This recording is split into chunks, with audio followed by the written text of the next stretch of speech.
The 1 year in office of the president still raging such demands, because some have said that a whole lot came with his intrusion of the removal of your subsidy as a policy that he made during the inaugural speech. And since then, there's been so much demand. Well, you may ask me that, and I'll tell you that just as the economic says, human wants are insatiable. And so the more you live, the more you want to need something. And so how can those wants be satisfied? But a whole lot we talk about when we look critically the hardship faced by Nigerians and how the Naira is being devaluated and what the government needs to do in order to fix the economy at a point where it's fixing one part, another is also crumbling. And so you want to ask a lot of questions about how can the government fix this unending stories of issues bedeviling Nigeria. Well, on 1 year in office of the president, as we hit May 29 and looking at the need to x-ray the policies of the government, I have with me a finance expert, a public affairs analyst, and a businessman, Timothy Iwanfo Omogbe. Thanks for coming, Timothy. Good morning, Philip. Thank you for having me today. Yeah, I know you've been waiting earnestly, and you were in the country. You were not out of the country, I guess, when the president made his inaugural speech, May 29, 2023, when he said fuel subsidy is gone. And Nigerians believe that ever since then, there has been tornadoes, there has been much decadence in the economy, and seems that the president wasn't prepared for such challenges that later came up as a result of his announcement of the fuel subsidy removal. At this time, it will be May 29. Has the story changed? First of all, I will start by mentioning when and how that inaugural speech actually affected every Nigerian, all of us.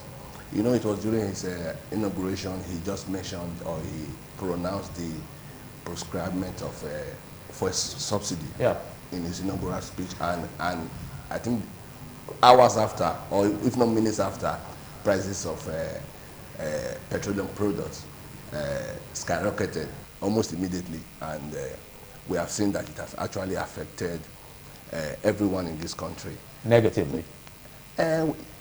Initially, yes. Initially, negatively. Or will I say, yes, I agree with you. It has affected us negatively. But at the end of the day, you discover, you discover that some of these policies have effects. Like I always say, there's no sacrifice without pain. The issue of the removal of subsidy and all other things that follows, actually the president didn't want a situation whereby, remember, our economy was already getting bankrupt. There was no possibility of the Nigerian government sustaining the subsidy regime. It only took the president his sagacity, the political will, to have announced it on that day.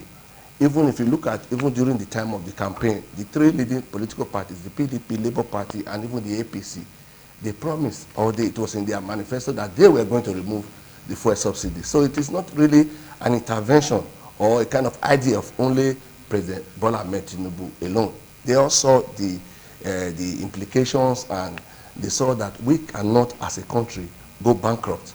The only way to still keep us afloat economically was to remove the fuel subsidy, irrespective of the fact that it actually affected the common man on the street, everybody. Okay, quite interesting. You spoke about the mindset of the other candidates that contested with him in the election last year, and that they all had this common song and common feature of dropping the fuel subsidy. But does it cross your mind that they would have had different approaches to it, unlike the approach that the president used or deployed? I will not fault his approach, but I will always say that other things that followed is what we should be concerned about. Because there's no better way to get into your house other than passing through the road to your house. If I'm coming to your house now, I have to pass through the road to your house. It was already sacrosanct, undisputable, that we as a nation cannot sustain the fuel subsidy regime. Remember, even previous governments they've been saying it.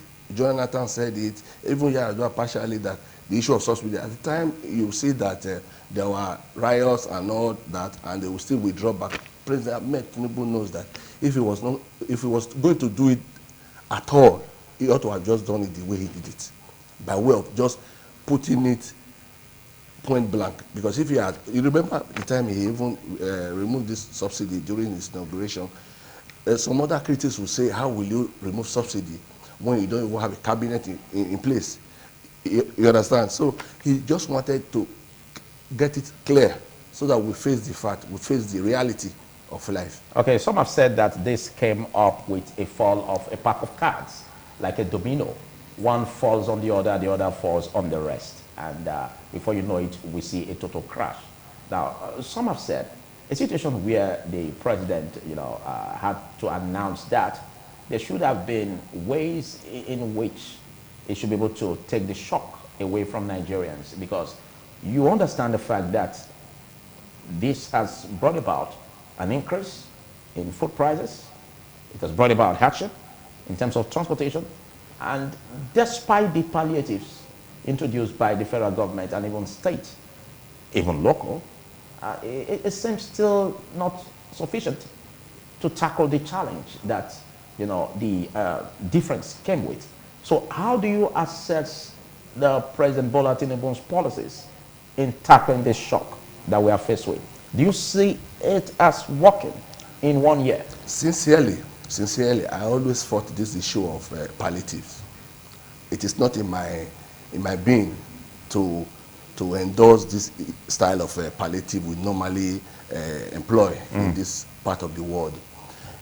Like you have said it just now, that even in the local level, even in state level, and even in the presidential level, there are programs or activities of this issue of palliatives.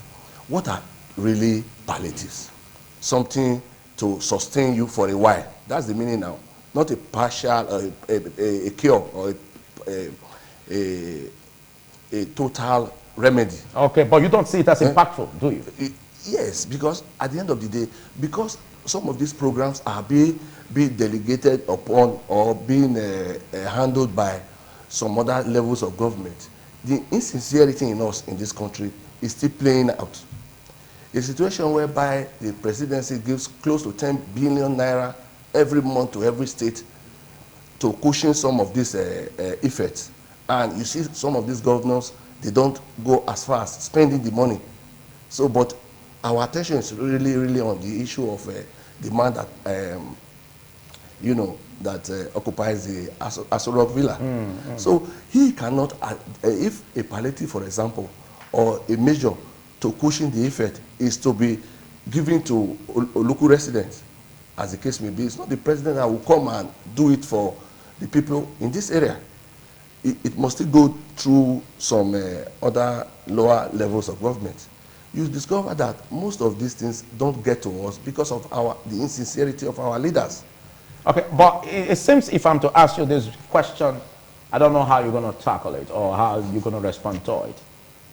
In 1 year, do you see any achievement in the president's perspective of or approach of tackling issues in order to ameliorate the hardship faced by Nigerians? You know, Bola Ahmed Tinubu's administration inherited a lot of cracks. Nigeria was already at the verge of collapsing when he came in. Like I always say, the economics is not like a rocket science. It's not like real mathematics when you say 2 + 2 is 4.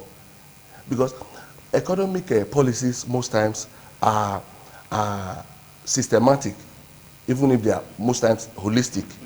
They are systematic by way of, it's a process. It's not just you bring up a policy today and in 24 hours you start reaping it. Because there are still factors that will make that policy work or not. On the issue of two policies that actually affected the state of this nation now, without fear of favor, is this removal of subsidy and the floating of the naira.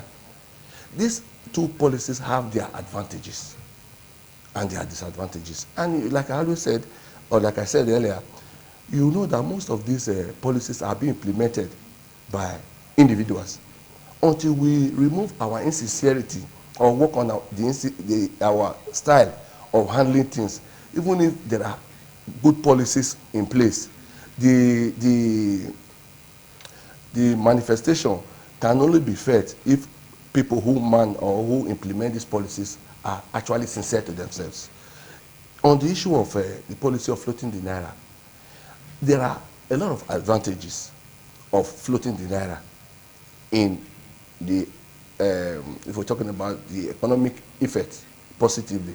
But you find out that most of these players in this sector are never sincere. So like we always say in our outside words, when you are tying it, those losing it will still be losing it. You understand? So at the end of the day, you discover that when the president inaugurated or had this policy of let's float the naira, one of the reasons were to discourage importation.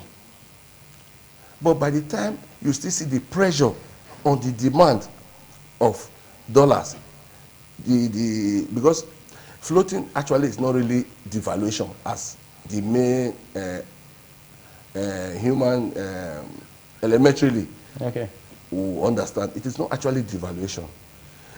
Floating of one's currency is a system whereby the factors of demand and supply determines how and the strength of your particular currency. Okay. It's not actually the policy. It's not all about devaluation. Okay. By your reaction to what I asked, it will seem as if you are trying to give an apology for what the president has done so far, because you made mention of that. Why tying?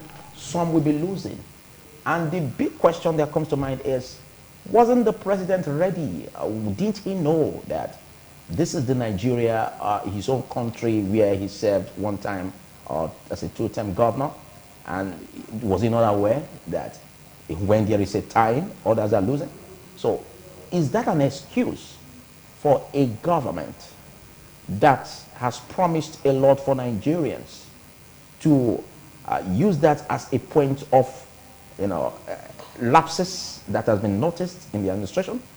Do you see that as an excuse? Not really. Or are you trying to say that he wasn't prepared, or he didn't know what was coming?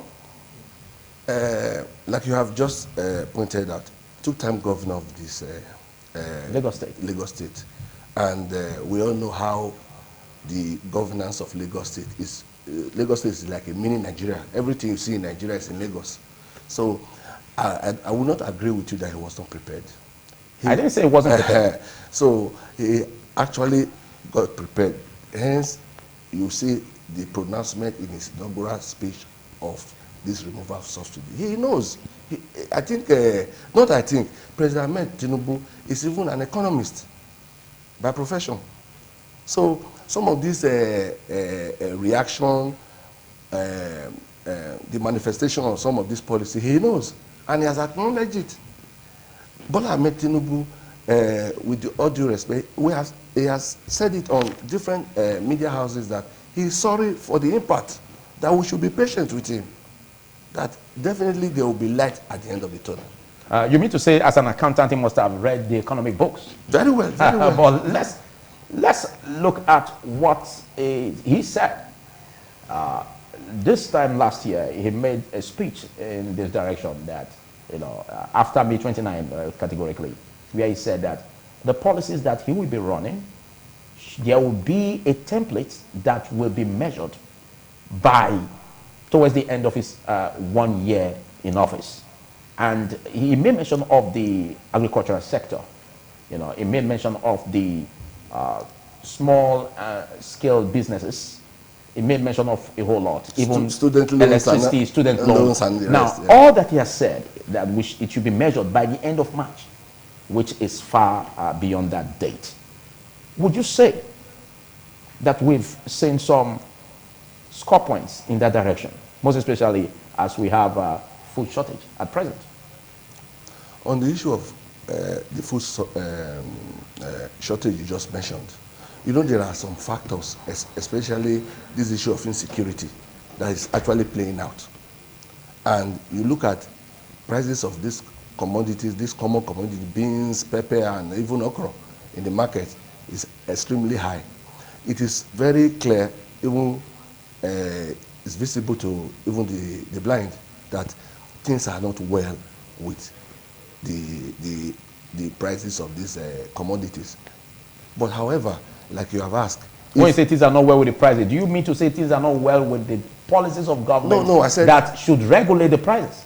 Do we actually have or are you talking about things are not well with the policies of government in terms of raising an agrarian society or not really. Boosting the agricultural sector in order to, you know, close these lapses that we are experiencing at present? I will not toe that line, or I will not say it's a policy deficit or a policy fault. Some of these factors, you know, everything still revolves around this subsidy issue. Because even if you are giving some kind of commodity or okra or pepper, even in Ijebu as free, bringing it down to your house here, you know how much it's going to cost you. So some of these policies are long-term bound. I'm not here to speak in favor of the government. I'm not the spokesman of Bola Ahmed Tinubu. But however, truth be told, the government still needs some time, and we have seen some kind of positive impact of some of his policies. Like, name some. On the issue of combing corruption, we have seen it. Combing corruption? Yes, having to actually tame it. We have seen an ex-governor, even from his own political party, being taken to court. We have seen how he suspended the Minister of Humanitarian whatever. So these are steps. You know, governance, it has not, even in America, you cannot say you just do your tenure and everything is solved. It's a continual process. You do your own, you stop at your tenure, another person picks it up. So I think our expectation in this first 365 days is still too much. We should still give the president some time. We should allow him to do, because he has said that he knows our pain. Recognizing it at all is a positive factor. He has recognized that he knows our pain. So, well, some will say by you saying this, we bring a whole lot of setback in terms of our memory, you know, because what Nigerians captured when the president said he feels our pains, and some have said that, well, if you look down memory from the time the policy fuel subsidy was removed till now, there's been prices that have not been same in terms of the prices of PMS. Some sell at 820, some sell at 850. I bought 890 this morning. Yeah. So if you say you are a president that feels the pain of the people, aren't you supposed to put your acts together to make sure that price regulation is key in trying to make sure that the people or the consumers are not exploited? Or don't you think the same? Like I earlier said, I said some of this writing we are seeing now is being dependent on the cost of PMS. Because in the first place, we know till now we still import fuel, and the exchange rate is dwindling. Today is 1,003. The other day is 1,800. So these are things that determines the end price of some of these commodities. So until these things are stabilized, you find out that the prices will still be a little bit floating. Okay, but we have the NNPC, for instance, the major marketers selling at 591. But at the end of the day, why the independent marketers are selling at different spurious prices? It is the way they have bought their product. It is the way they have bought their product. You cannot compare if you buy a particular commodity in Oluku and you reside in Igosa, and me, I buy the same commodity and I sell in Ureli for prices to be the same. You what understand? behoves the government? Sorry? You are a businessman. What behoves the government if you see that there are different prices of a particular product hovering in the society or hovering in the states of the federation? What behoves the government? Is it not to find a way to regulate those prices? Very well, yes, that is how. But you know, Are you trying to say that the government can't handle it? After all, to be the frank, marketers buy at different levels. at different levels. So the government can't handle it. To put it at a fixed price, it is only when the government is into the sole importation, where we have different kind of people importing fuel. Government cannot say, I buy fuel at 600, logistics and all, it gets to Benin at 650, that I should sell at 590. It's not even morally right. People will take in fact, it will cause more problem. But Mr. Philip, there's one thing I actually want to bring to your notice, that you know, when he removed this subsidy, he mentioned something that for a short while we'll suffer it, and by the time we start to produce and we start to refine, we'll find out that these are sacrifices we are looking at as if we are suffering today. It then becomes a blessing.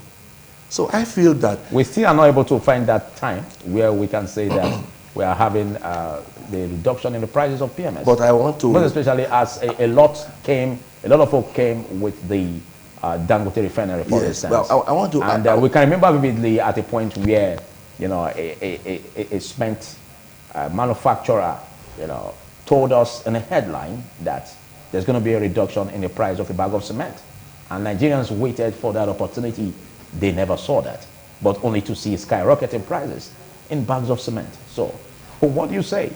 What kind of respite do you think Nigerians will be getting in spite of the challenges we're having in the prices that seem not to be regulated? regulations are there. Regulations are there? Yes, most of these agencies that are empowered to regulate some of these things, they are there. But it's the implementation that is the problem. Some of this issue of prices of fuel should not be sold at this amount, or this issue of the quantity, you buy 5 liters, they dispense you 4 liters as the chemical. There are regulators in place, but are they actually doing what they are empowered to do? Okay. But however, I want to put it, or to let you know now, that on the issue of fuel, Dangote a few days ago assured Nigerians that by the end of next month, he will start producing enough for us so that we will be self-sufficient, so that we will stop importation. And when this is done, you discover that the pressure on the dollar will reduce. Okay. And you find out that a little bit, the economy will grow. In case you're just watching, it's TMI and it's 1 year in office of President Bola Ahmed Tinubu, and I've been discussing with Timothy Iwanfo Omogbe, a business and finance expert and a public affairs analyst. Now, let's deepen the discussion as regards the perception that people have about the administration of President Bola Ahmed Tinubu. Some say that is the government of the rich, by the rich, and for the rich. How do you explain that? People will always agitate. People will always talk. You know that before the election, we know the tension that was in this country. We know how the election went. How a lot of people, even after the pronouncement of the president as the winner of the election, a lot of people, I see I have even people in my family now who still say, Tinubu is not my president. You understand? So the way he came in, as against personal wishes of some people, actually is contributing to this issue of whenever things are seen to be going well, all they want to say or to talk about is the negative aspect. Okay, but you can't be so down on them, most especially when there are indices or indications to show that it seems that the government is actually out for the rich, to enrich the rich. at the expense of the poor. Because we keep saying, some see that the policies seem to favor the bourgeois and the elites. Like the fuel subsidy removal, for instance, most government functionaries, they don't buy fuel. They are on the common patrimony of the people. And electricity tariff, an increase in that is also at the expense of the masses. And then you see transportation skyrocketing, food prices, at the expense of the masses. So the question is being asked, what policies are really favoring the poor or the masses? Just a few days back, we heard about cybersecurity charges, which I believe the federal government had to rescind in that decision after seeing the reactions from the public. Now, does it not gear towards this impression that the policies of President Bola Ahmed Tinubu is only for the rich and not to protect the poor? If I want to talk on what you just raised, I want to drag us back to the formation of this country. First of all, it is the formation, the structure of this country that is reflecting in this regard, that most of these policies are for the rich. Because you and I would definitely have to go to the market, we'll buy fuel at whatever, then we have our senators or our legislators who, at the end of the day, don't even buy fuel, they get all these things cheap. So the issue is that, like I always say most times, if we want to get Nigeria fixed, we should forget about the issue of saying the president has to do this, the governor has to do that. The structure of this country should be addressed. Until this country is restructured, we will still continue to It depends on what you mean by restructuring, but let's delve deeper as we come to a round off on this discussion. Let's look at the labor union demands, for instance. It's quite obvious that the take-home pay can't really take the average worker home, not to talk of even the least, as per the minimum wage. And the federal government is saying 48,000 naira, good enough for you. Why the labor unions are saying, no, not good enough. 615,000 naira, good enough as minimum wage. So, what do you think of this? And how do you see this being settled? Because we understand that negotiations are ongoing today with the federal government. Right. This issue of wage increase has been on for a very long time, even before the issue of the subsidy. The subsidy removal or the skyrocketed prices of commodities demand had to even push the labor union further. They've been agitating for pay rise even before the coming of Bola Ahmed Tinubu as president of this country.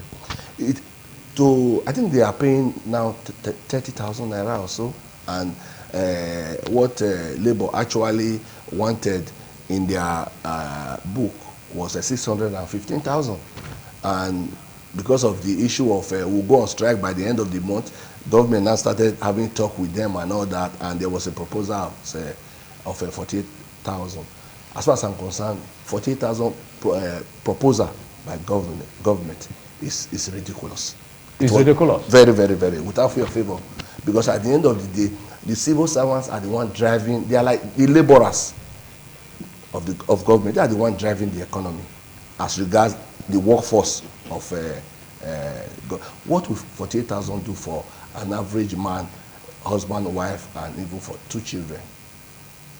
So the issue of 48, I think last night or 2 nights ago, I heard, not really confirmed, that they are proposing 100,000. Well, I think that's from the grapevine. So I just we are yet to confirm that. Yeah. I heard about it, but since they are meeting now, the issue, even if it's 200, 300,000, when some of these things are not fixed, we are still where we are. Because the issue of increasing civil servants' money, labor union members, what about those women at the junction selling akara? How do they now benefit from some of this gesture of government? So these are some of the things government should be looking at for.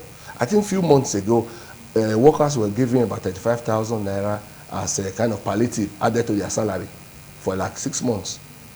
Government, what happens to you that is even in the private sector, or me that is on my own? So most of these things actually don't really go around. That is why, to some extent, you see that it has no real effect on the greater number of the people. You mean to say that the demand for a higher pay is reactionary as a result of the challenges that the country is faced with in terms of the economic meltdown? Now, some have said, what could be the projection of the president in the next 1 year that can bring about respite in the direction of these sectors, you know, that will bring about a boost? So what will you be saying, or as an advice, or as a notch for the federal government that can trickle down to the state and local, that it should do in order to bring about respite in the next 1 year? I think in the next 30 days or so, in the next 60 days, I will advise the government to put a push on the Dangote refinery to be working, because everything still boils down to this issue of the increase of fuel. What about our local refineries? Sorry? What about our local refineries? I think they said, I heard that some of them are even picking up now, that some of them will start to. Yes. When something is not actually confirmed, you say, but however, on the issue of Dangote has promised recently, a few days ago in Kenya, that in the next 30 days, he can sufficiently, comfortably supply our needs as regards. Thank you. Let's continue to see and hope that all of this will come to a point where Nigerians can be happier for it, because at present Nigerians are really faced with this hard turn. We are suffering the economy. We are suffering But you don't look like you're suffering. Big thanks, Mr. Timothy I14 Mogbe, for taking our time to be part of this.